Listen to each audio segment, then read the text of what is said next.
आज हम रतन टाटा की लाइफ को थोड़ी बारीकी से देखने वाले हैं। तो आपसे मेरी रिक्वेस्ट है कि आप अपने एक्साइटमेंट की सीट बेल्ट जरा बांध लीजिए।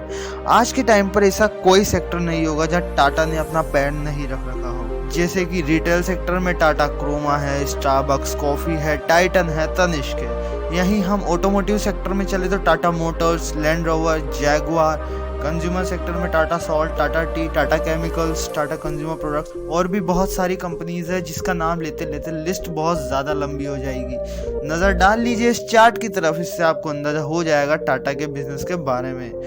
दोस्तों, रतन टाटा का जन्म गुजरात के सूरत शहर में 28 दिसंबर 1937 को हुआ था और इनके मम्मी पापा का नाम सोनू टाटा और नवल टाटा है।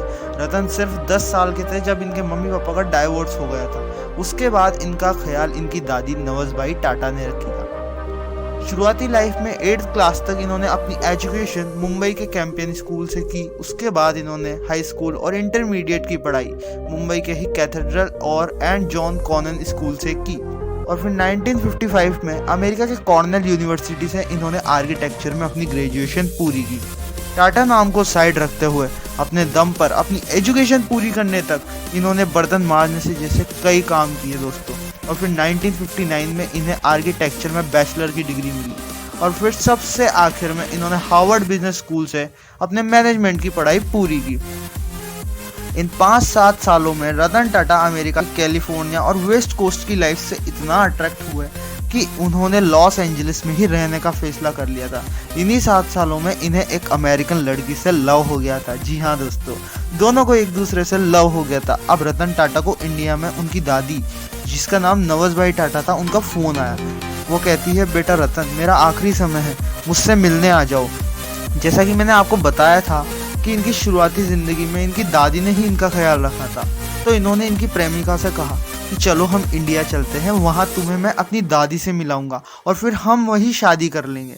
लेकिन इनकी प्रेमिका के मम्मी पापा ने मना कर दिया क्योंकि दोस्तों उस टाइम इंडो चाइना वॉर चल रहा था इंडिया में।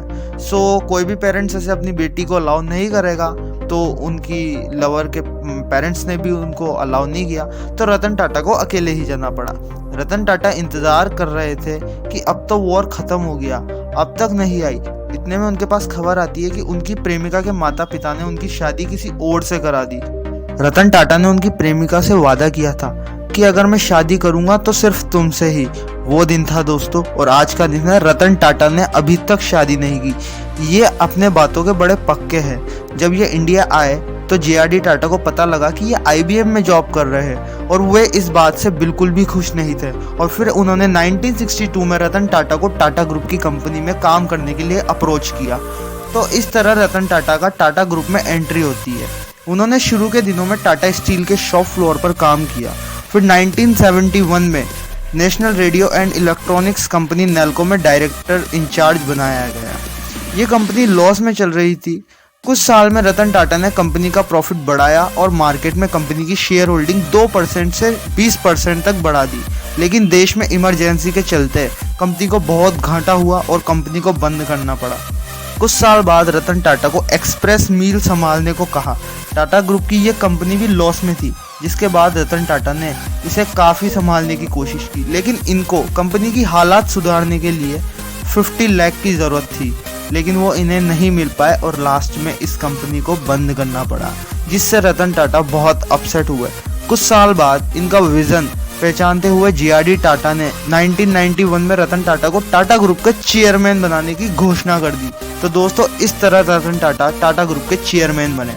अब टाटा इंडस्ट्रीज की कमान संभालते ही टाटा कंसल्टेंसी सर्विसेज ने पब्लिक शेयर जारी किया और टाटा मोटर्स को न्यूयॉर्क स्टॉक एक्सचेंज में लिस्ट किया। रतन टाटा के विजन से 1998 में टाटा मोटर्स ने पहली Indian passenger car Tata indica को बाजार में उतारा। रतन टाटा हमेशा से ही टाटा ग्रुप को बहुत स्पीड के साथ बढ़ाना चाहते थे। इसी विजन के साथ ईयर 2000 में टाटा ग्रुप ने लंदन में मौजूद टेटली टी कंपनी को खरीदा और फिर 2004 में इन्होंने साउथ कोरिया की देवू मोटर्स, जो कि ट्रक बनाती थी, उस कंपनी को भी खरीदा। और फिर ईयर 2007 में इन्होंने स्टील बनाने वाली कंपनी एंग्लो डच को खरीदा। रतन टाटा के विजन के चलते 100 कंपनियों के साथ टाटा ग्रुप वर्ल्ड में 5वीं सबसे बड़ी कंपनी है। टाटा चाय से लेकर 5 स्टार होटल तक, सुई से लेकर स्टील तक, नैनो कार से लेकर हवाई जहाज तक टाटा ग्रुप आज सब बेचता है। रतन टाटा का ड्रीम था कि वो ऐसी कार बनाए जो कि सस्ती हो और अच्छी भी हो, ताकि आम आदमी का भी कार खरीदने का सपना पूरा हो। और रतन टाटा का भी ये सपना पूरा ज़रूर हुआ दोस्तों। 2008 में टाटा मोटर्स ने सबसे सस्ती कार नैनो कार बनाई, जिसकी कीमत मात्र 1 लाख रुपए थी। 21 सालों तक रतन टाटा ने टाटा ग्रुप की बागडोर संभाली और इन 21 सालों में रतन टाटा ने टाटा ग्रुप का बाजार में 40% शेयर होल्डिंग और 50% तक मुनाफा बढ़ा दिया। 75 साल की उम्र में रतन टाटा ने 28 दिसंबर 2012 को टाटा ग्रुप से रिटायरमेंट ले लिया और अभी टाटा ग्रुप के चेयरमैन नटराजन चंद्रशेखरन हैं। अब मैं आपको कुछ तथ्य बताता हूँ जो कि एक बहुत ही अच्छी बात है कंट्री के लिए। दोस्तों, TCS का मार्केट कैप एक तरफ और पूरा पाकिस्तान स्टॉक एक्सचेंज एक तरफ, इतना बड़ा है आज टाटा कंसल्टेंसी सर्विसेज का मार्केट कैप। और मैं आपको बता दूं कि टाटा ग्रुप अपने प्रॉफिट का 66% दान यानी फिलंथ्रोपी में कंट्रीब्यूट करता है और GDP में भी टाटा ग्रुप का 4% हिस्सेदारी है। तो दोस्तों, आप समझ ही पा रहे होंगे कि टाटा ग्रुप देश के लिए कितना कुछ करता है।